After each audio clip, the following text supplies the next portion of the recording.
अस्सलाम वालेकुम स्टूडेंट्स। आज हमारा टॉपिक है फोर्सेस एंड काइनेटिक थ्योरी। इसमें ये सवाल पूछ रहा है कि why some materials are solid and liquid while others are gases at room temperature या रूम कंडीशंस।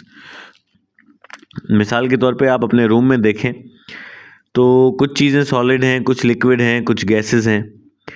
ये क्यों है? What is the reason behind that कि कुछ मटेरियल सॉलिड, लिक्विड या कुछ गैस होते हैं? तो इसका आंसर आपको काइनेटिक थ्योरी से मिलेगा। काइनेटिक थ्योरी हमें बताती है कि जो भी मैटर है, चाहे वो सॉलिड है, लिक्विड है या गैस है, जो भी मैटर है वो टिनी पार्टिकल्स से बना हुआ है। और वो टिनी पार्टिकल्स जो हैं वो ऑलवेज इन मूवमेंट है वो मूवमेंट कर रहे हैं ऑलवेज। और जो एनर्जी है उस मूवमेंट की वो डिसाइड करती है कि कोई भी चीज़ या कोई भी सब्सटेंस सॉलिड है या लिक्विड है या गैस है। ठीक है, क्योंकि जो गैसेस में जो मॉलिक्यूल्स होते हैं उनकी बहुत ही ज़्यादा एनर्जी होती है, हद से ज़्यादा उनकी एनर्जी होती है और वो फ्रीली मूव करते हैं और वो फैले हुए होते हैं हर जगह। लिक्विड्स में आए तो लिक्विड्स की जो एनर्जी है वो गैसेस से कम है, वो आपस में क्लोजली पैक्ड रहते हैं और उनका वॉल्यूम भी फिक्स होता है और उनकी कोई शेप नहीं होती। सॉलिड्स में आए तो उनकी एनर्जी ना होने के बराबर होती है और वो टाइटली पैक्ड होते हैं। तो सारा जो सिस्टम है एनर्जी का है, मूवमेंट का है। ठीक है, जिस तरीके की मूवमेंट होगी उस तरीके का मैटर होगा। सही है। इस पूरे की जो समरी है अगर हम कहें तो वो यही है, forces between the molecules are responsible for the different states of matter as well as for the physical properties. According to kinetic molecular model, molecules of gases have large kinetic energy. As a result, there are no forces of attraction between them. As a result, molecules of gases can move freely and go farther apart. That is why gases can occupy any available space and can be compressed easily. ठीक है, तो जो forces of attraction है वो gases में जो है वो होती ही नहीं है। There are no forces of attraction, वो आपस में एक दूसरे को नहीं अट्रैक्ट करते, नहीं खींचते। लिक्विड्स में आए तो जो है उनकी काइनेटिक एनर्जी लेस होती है गैसेस से और उनमें थोड़ी सी इंटरमोलिकुलर फोर्सेस भी होती हैं।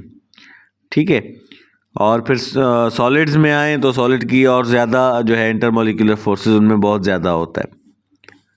ठीक है, अब यहाँ बता रहे हैं हीटिंग का प्रोसेस कि अगर कोई भी चीज़ सॉलिड है या लिक्विड है या गैस है, जब उनमें हीट उनको दी जाएगी तो क्या होगा। If process of heating is continued further then molecules have sufficient energy to overcome all of the attractive forces. As a result substance become a gas. अच्छा, कोई भी चीज़ सॉलिड है उसको अगर हम हीट देंगे तो वो सॉलिड पिघल जाएगा, मेल्टिंग हो जाएगी और मेल्टिंग में वो लिक्विड बन जाएगा। फिर वो लिक्विड बन गया और फिर आप उस लिक्विड को हीट देंगे तो वो गैस बन जाएगा।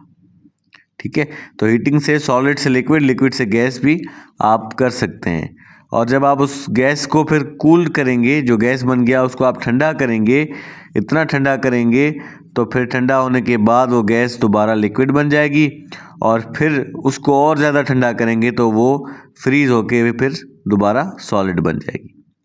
तो सारा जो है वो टेम्परेचर पे डिपेंड करता है कि आप अगर हीटिंग देंगे तो ये प्रोसेस होगा और आप ठंडा करेंगे तो ये प्रोसेस होगा।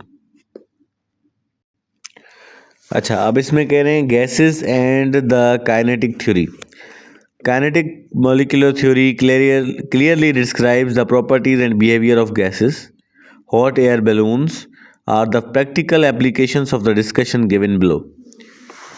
अच्छा, जो काइनेटिक मॉलिक्यूलर थ्योरी है वो क्लियरली हमें बताती है कि बिहेवियर ऑफ गैसेस क्या है। ठीक है, जब आप देखते हो कि क्या बिहेवियर है गैसेस का तो उसके लिए ये जो थ्योरी है काइनेटिक मॉलिक्यूलर थ्योरी, इसको आप पढ़ लें। The behaviour of gases, the molecules in the gases have relatively large distance between them. ठीक है, मैंने आपको बताया ना कि मॉलिक्यूल्स जो हैं गैस के वो फार अपार्ट होते हैं। मिसाल के तौर पे एक मॉलिक्यूल यहाँ होगा तो दूसरा यहाँ होगा।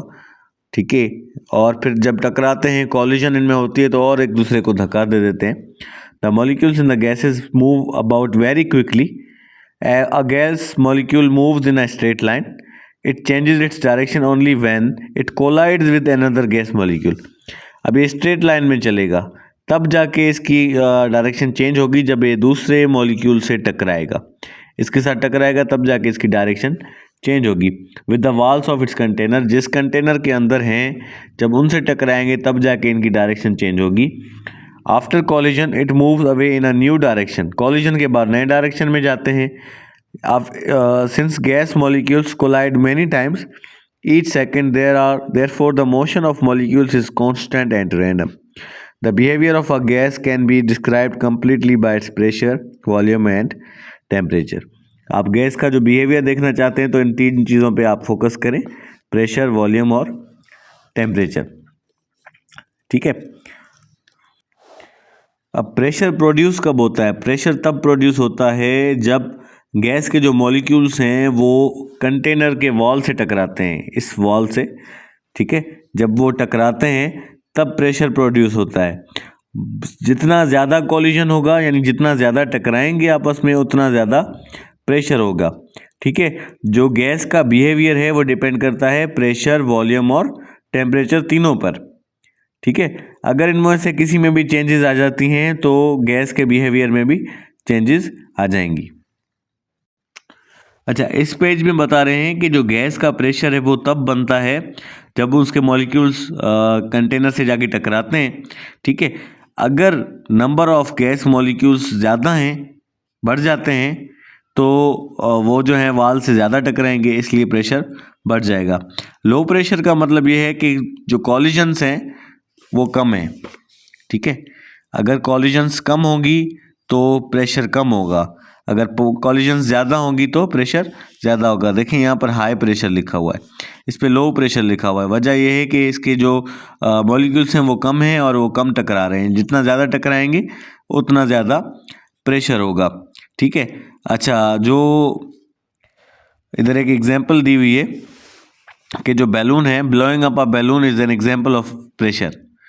आप कोई बैलून ले लें और उसको फुलाएं, वो बड़ा हो जाएगा। रीज़न क्या है? जब आप बैलून को ब्लो करते हैं तो वो बड़ा हो जाता है। रीज़न ये है कि जो एयर मॉलिक्यूल्स हैं वो पुश करती जाती हैं बैलून्स के वाल को। ये बैलून है एक, ठीक है।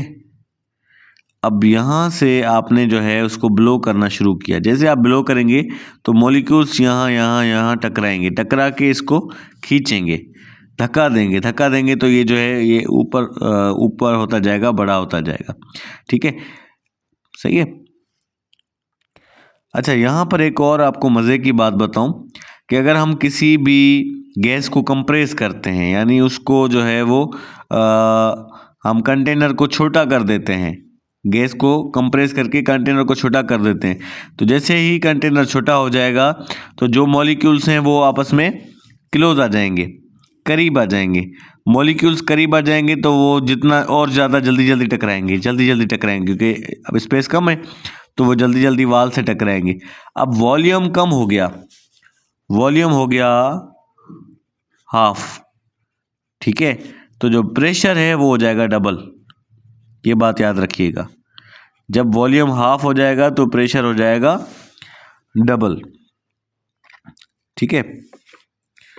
The gas molecules have been compressed into a smaller volume, so they will collide more frequently with the walls of container and creates more pressure. If the gas is compressed to half its original volume, its pressure will be doubled. अब यहाँ आखिरी कुछ बातें बता रहा है, इसके बाद ये चैप्टर ख़त्म हो जाएगा। ठीक है। वॉल्यूम ऑफ गैसेस, गैसेस का आपको पता है कि कोई फिक्स्ड वॉल्यूम नहीं होता। मैंने इसको पढ़ लिया है, मैं आपको समरी इसकी बता रहा हूँ। ठीक है। अब जो गैसेस का जो वॉल्यूम है वो कोई फिक्स्ड वॉल्यूम नहीं होता। गैस के जो मॉलिक्यूल्स हैं वो एक दूसरे से काफ़ी दूर होते हैं और बहुत ही तेज़ी से रैंडम डायरेक्शंस में वो मूव करते हैं। तो जो गैस है वो स्प्रेड आउट हो जाती है और पूरे कंटेनर के स्पेस को भर देती हैं, क्योंकि वो फैली हुई होती हैं इधर उधर। ठीक है। इसी वजह से गैस जो है अपने शेप को चेंज कर सकते हैं और वॉल्यूम को भी चेंज कर सकते हैं, क्योंकि उनके जो मॉलिक्यूल्स हैं वो जुड़े हुए नहीं हैं। ठीक है, जुड़े हुए होंगे तो जहाँ उठा के रखेंगे वो वैसा, लेकिन इनके जो है वो मॉलिक्यूल्स दूर हैं, तो इनको हम जिस भी कंटेनर में डालेंगे आसानी से उसमें चला भी जाएगा, उसकी शेप भी वैसी बन जाएगी, चेंज हो जाएगी और वॉल्यूम भी चेंज हो जाएगा। ठीक है। मिसाल ले लें एक परफ्यूम की, स्मेल ऑफ परफ्यूम वो कैसे, आप वो एक बॉटल में होता है, जब आप उसको पुश करेंगे तो वो वहाँ से निकल के पूरे कमरे की डायरेक्शंस में घूमना शुरू हो जाएगा। ठीक है, ये क्या हुआ कि एक छोटे से कंटेनर से एक बड़े से रूम में वो फैल गया। ठीक है, ईजिली। अच्छा, अब आते हैं टेम्परेचर पे। टेम्परेचर जो है ना, ये काइनेटिक एनर्जी से जो है रिलेट करता है। ठीक है, जब आप किसी भी गैस को, आप टेम्परेचर की बात हो रही है ना, तो किसी भी गैस को आप हीटिंग करें, उसको हीट करें, ठीक है, तो जो मॉलिक्यूल्स हैं उसके वो बहुत ज़्यादा फास्ट हो जाएंगे और वो फास्टर जो है वो आपस में टकराएंगे, तो उनकी जो काइनेटिक एनर्जी है वो बढ़ जाएगी और टेम्परेचर भी बढ़ जाएगा। ठीक है, दोबारा समझें कि the temperature of gas is determined by the average translational kinetic energy of its molecule. If a gas is heated, the average translational kinetic energy of its molecule increases and temperature of the gas rises. ठीक है, कि जब आप किसी भी gas को जो है वो हीटिंग करेंगे, उसको हीट देंगे, तो मॉलिक्यूल्स फास्टर हो जाएंगे और फिर उनकी काइनेटिक एनर्जी बढ़ जाएगी और टेम्परेचर भी बढ़ जाएगा। ठीक है, अच्छा, उसके बाद है आपका pressure volume relationship in gas. Robert Boyle के हमने उसमें पढ़ के आए हैं कि जो प्रेशर है वो इन्वर्सली प्रोपोर्शनल है वॉल्यूम के, यानी अगर प्रेशर बढ़ेगा तो वॉल्यूम बढ़ेगा तो प्रेशर कम हो जाएगा। ठीक है, वॉल्यूम कम होगा तो प्रेशर बढ़ जाएगा। अभी हमने इधर पढ़ा ना कि अगर हम किसी भी कंटेनर को छोटा कर दें, यानी कंप्रेस कर लेंगे इसको, तो जो मॉलिक्यूल्स हैं वो आपस में करीब आ जाएंगे और वो ज़्यादा टकराएंगे तो वो प्रेशर ज़्यादा हो जाएगा, यानी वॉल्यूम कम तो प्रेशर ज़्यादा। यहाँ कुछ डेली लाइफ एग्जांपल्स दी हुई हैं, जैसे ये सिरिंज है। सिरिंज के पिस्टन को आप जैसे ही प्रेस करेंगे तो प्रेशर बढ़ेगा। क्यों? क्योंकि वॉल्यूम पहले ज़्यादा था, जैसे आप इसको अंदर प्रेस करते जाएंगे तो वॉल्यूम कम होता जाएगा और प्रेशर यहाँ पर बढ़ जाएगा। ठीक है, तो इसको यहाँ पर कंक्लूड करते हैं कि जो बिहेवियर ऑफ गैस है वो उसको समझने के लिए हमें रिलेशनशिप समझनी होगी प्रेशर, वॉल्यूम और टेम्परेचर की। ठीक है, थैंक यू।